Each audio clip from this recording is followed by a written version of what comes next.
Velykos primena tą ankstų rytą, kada moterys skubėjo prie Jėzaus kapo ir jos turėjo didelį rūpestį. Kas nuritins nuo kapo akmenį, didelį akmenį.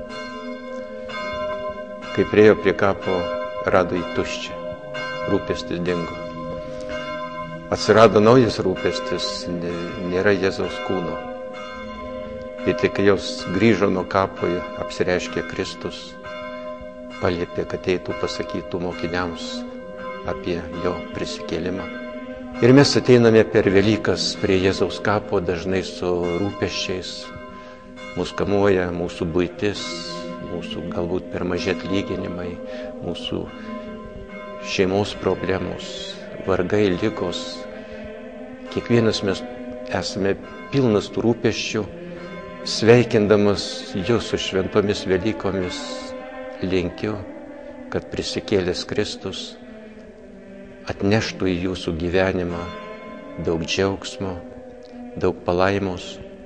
Sveikinu linkėdamas, kad tie visi rūpesčiai, kurie jūs slegia, ne tik šį Velykų rytą, bet ir po Velykų ryto, kad jie sumažėtų, kad jų būtų mažiau, kad jie būtų pakeliami. Kai einame su Kristumi per gyvenimą, tie visi mūsų rūpesčiai sumažėja, tarsi kažkur pasitraukia į šalį. Todėl sveikindamas su šventom Velykom, labai linkiu eiti per gyvenimą tvirtai, laikantis viešpaties rankos.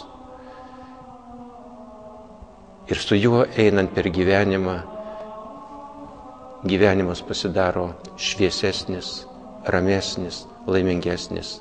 Šito jums linkiu Velykose iš visos širdies.